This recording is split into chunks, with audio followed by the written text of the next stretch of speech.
विजय पर्व नाटक यह राम कुमार वर्मा जी ने लिखा है और कल हम लोगों ने इसकी भूमिका को आरंभ किया था और जो उसकी केंद्रीय कल्पना या केंद्रीय विषय नाटक का जो है वह एक वाक्य पर निर्भर है और मैंने उसको लेकर कल आपको विश्लेषित किया था और कहा था कि इस वाक्य के आसपास ही पूरा का पूरा नाटक जो है गूंथा गया है।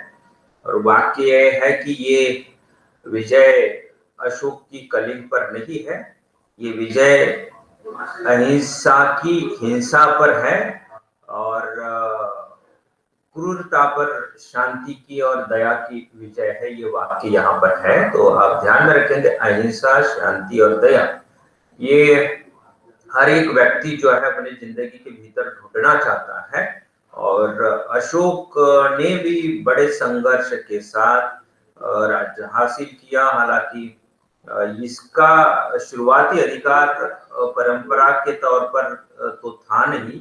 उसका कारण ये था कि अशोक उनके पिता बिंदुसार के बड़े बेटे तो थे नहीं और भारतीय राजकीय व्यवस्था के तहत बड़े बेटे का राजगद्दी पर अधिकार बनता था, होता था और ऐसे कई राजा होकर गए कि बड़े बेटे के राज्याधिकार को नकार कर दूसरे, तीसरे, चौथे नंबर या काबिल बेटे को देने की कोशिश हो गई। लेकिन जब कोशिश होती थी, की जाती थी और हो जाता था, तब एक संघर्ष की स्थितियां पैदा हो जाती है पहले नंबर वाला और फिर जो राजगद्दी पर बैठ रहा है उसके बीच में, और ये लगातार संघर्ष यहाँ पर बना रहता है। हालांकि ऐसे भी कई बार होते देखा है कि परंपरा से मिले हुए राजा के अधिकार को चुनौती देने वाले उसी के भाई छोटे होते हैं और फिर अपने बड़े भाई को हटाकर वो भी राजगद्दी पर बैठते हैं। तो भारतीय व्यवस्था के भीतर, राजकीय व्यवस्था में ही नहीं केवल वैश्विक राजकीय व्यवस्था के भीतर आप विचार करेंगे तो ये बातें हमेशा देखी गई है और वह एक संघर्ष वाली स्थितियां जो है इस नाटक में भी है। तो शुरुआती दौर में एक लंबा संघर्ष अशोक का रहा राजगद्दी को प्राप्त करने को लेकर, फिर बैठे।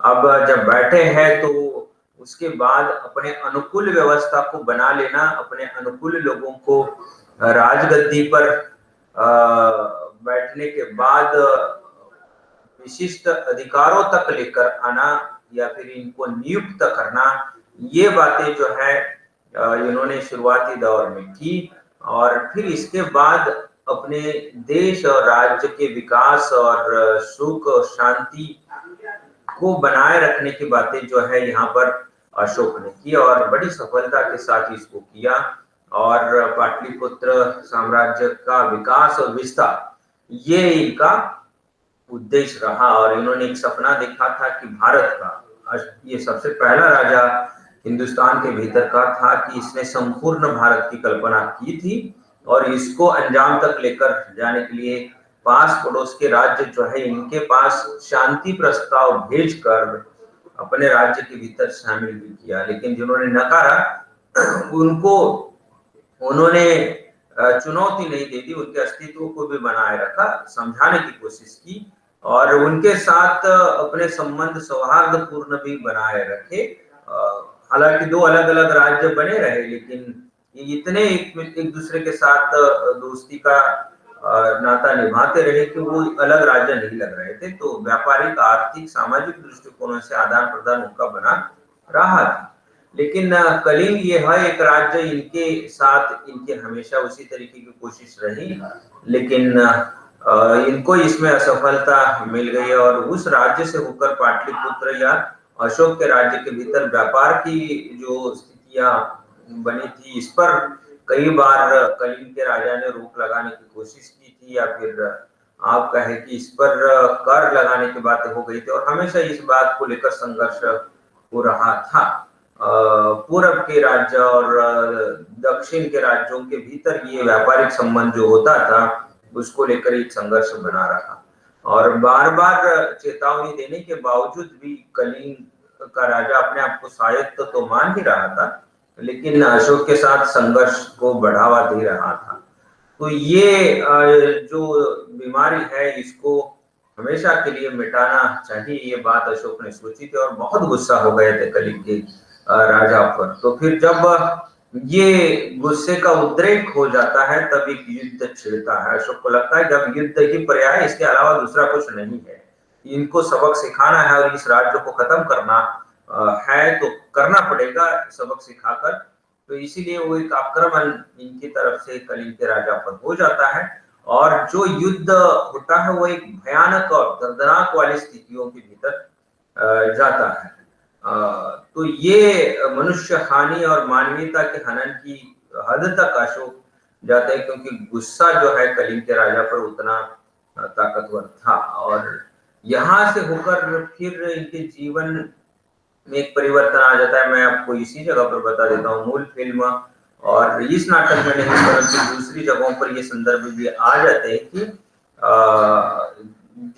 युद्ध भूमि पर पड़ा हुआ एक सिपाही जो तड़प रहा था, इसके अलावा कई लोग मरे थे, खून का कीचड़ बना हुआ था, मांस पड़ा हुआ था, कई के हाथ टूटकर बिखर चुके हैं, पैर टूटकर बिखर चुके हैं, कई जख्मी लोग इनके भी और शत्रु पक्ष के भी तड़प रहे और मृत्यु का इंतजार कर रहे हैं। इनको मदद करने के लिए कोई उपलब्ध ही नहीं है।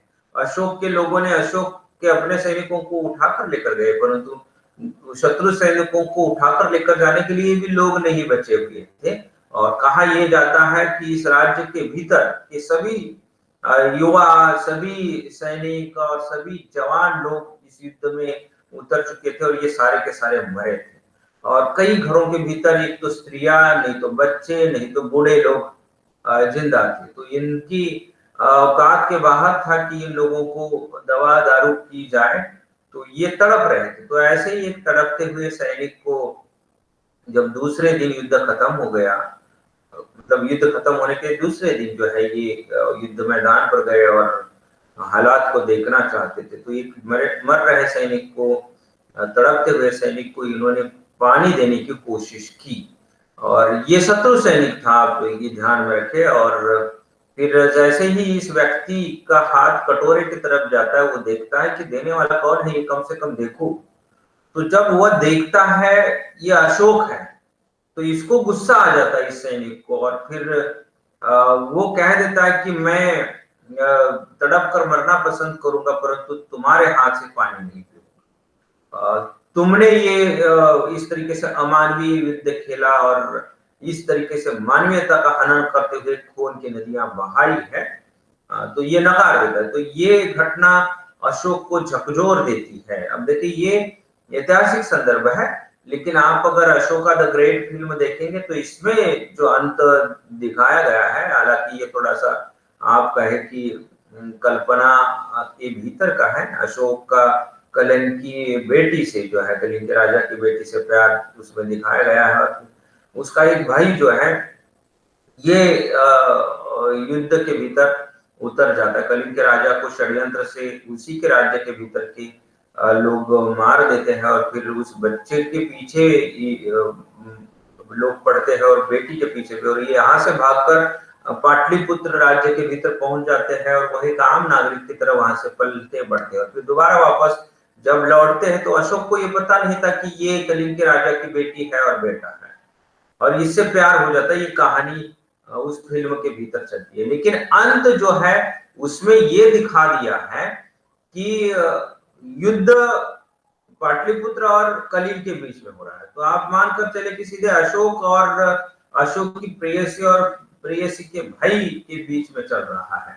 और ये अशोक को भी नहीं जानते थे कि ये राजा है, और अशोक को भी ये नहीं पता था कि ये कलिंग के राजा के बेटे हैं। तो ये एक दूसरे के सामने यहाँ पर खड़े हो जाते हैं और इनके चेहरे वगैरह ये सब कुछ तो बंदे होते हैं ना युद्ध पर अगर लड़ाई कर रहे हैं। तो अशोक जो है वह देखता है कि इस युद्ध के भीतर ये बच्चा जो है भविष्यकालीन राजा मारा जा चुका है और इसके हाथों से ये मरने की स्थितियां इसमें दिखाई गई है। तो यहाँ ये घटना उस फिल्म के भीतर अशोक को डावाडोल कर देती है, झकझोर देती है, और उसके पश्चात वह बुद्ध धर्म के प्रति आकर्षित होता है। तो ये फिल्म के भीतर का प्रत्यक्ष वास्तविक स्थितियों के भीतर का मैंने आपको ये बता दिया।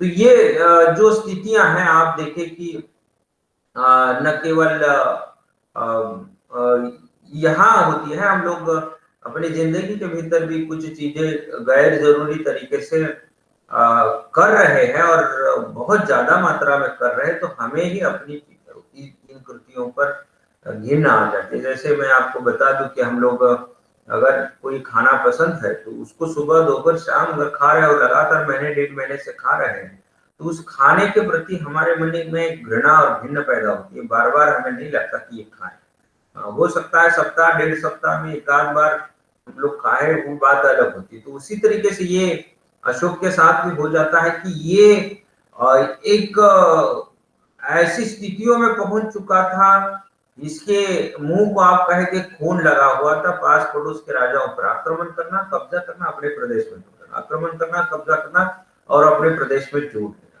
तो आप कहे कि खून का प्यासा ये बन गया। और ये प्यास जो है कलिंग के राजा के साथ जो युद्ध हुआ वहां चरम पर पहुंच जाती है और अपनी सारी मर्यादाओं को तोड़कर इंसानियत का हनन अशोक कर देता है। और जब ये सारी घटनाएं घटने के बाद वह अपने जीवन का मूल्यांकन करने लगता है, तो उसको लगता है कि भाई मैं किस राज्य का राजा हूं, मैं ये राज्य अभी कब्जे में ले चुका हूं, तो राज किस पर करूंगा? जमीन पर, नदियों पर, पर्वत पहाड़ों पर? या इंसान तो बचे नहीं है, जो भी है वह एक तो स्त्रियां है, नहीं तो बूढ़े हैं, या फिर बूढ़े और बच्चे भी नहीं, ये भी युद्ध के भीतर कई मारे जा चुके, केवल स्त्रियां बची हुई है। तो ऐसे राज्य पर राज करना कौन सी पुरुषार्थ वाली बात है? और ये मैं अपने प्रदेश के भीतर समाविष्ट कर रहा हूं, तो मेरा एक राजा होने के नाते कर्तव्य बनता है कि मेरे राज्य के भीतर सुख शांति और समाधान रहे लोगों के लिए, प्रजा के लिए।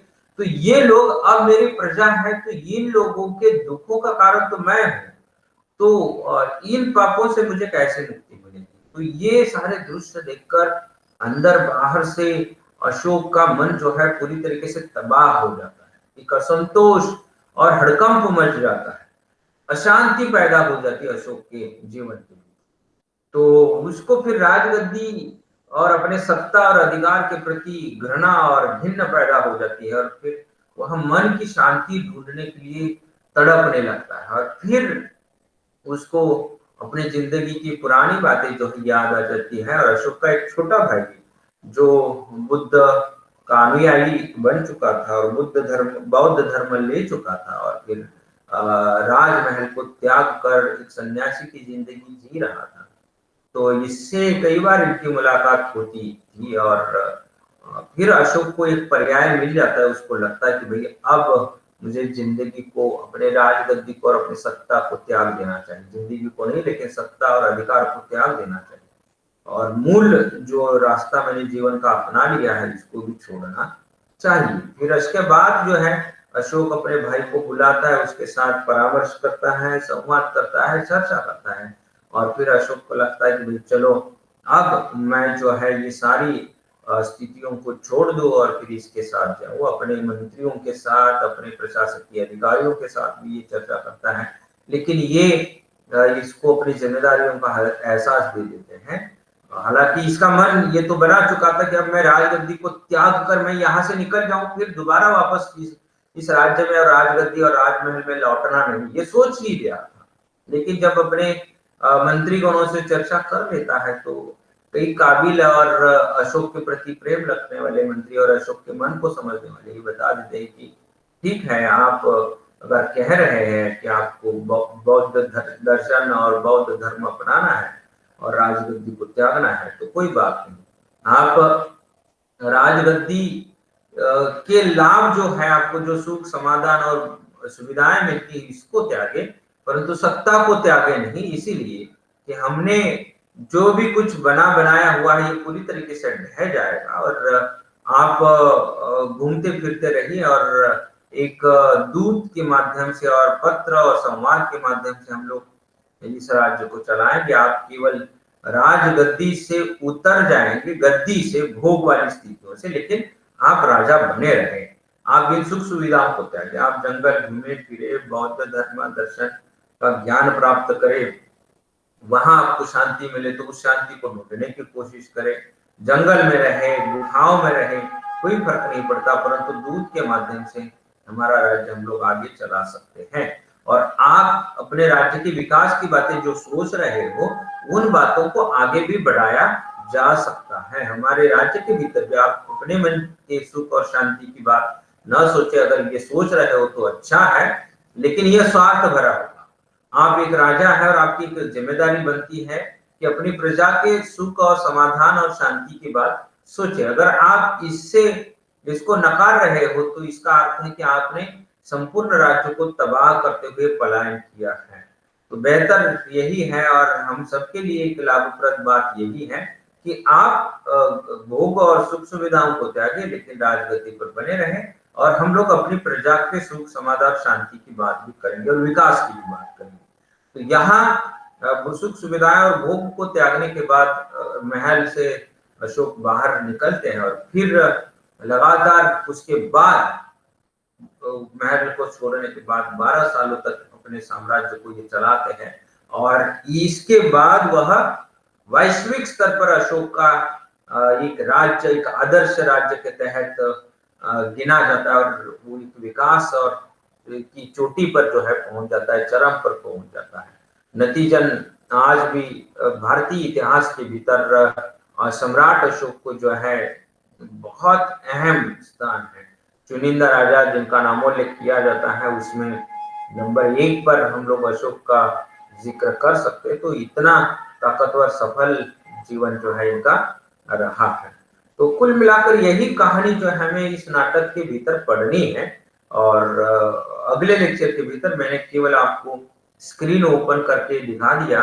ये इंट्रोडक्शन जो है, प्रस्तावना जो है 1 2 3 4 5 6 7 8 9 10 11 12 13 14 15 16 17 18 19 पन्नों की प्रस्तावना है।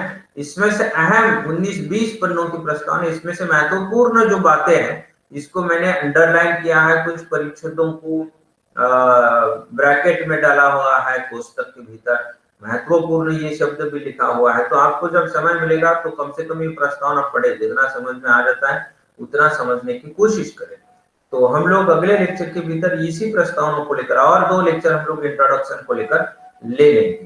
तो हमारे लिए एक बात रहेगी, फायदेमंद रहेगी, आप समझ भी सकते हैं। तो अभी 8:47 हो गए हैं। आकाश, आप अगले लेक्चर के लिए जा सकते हैं।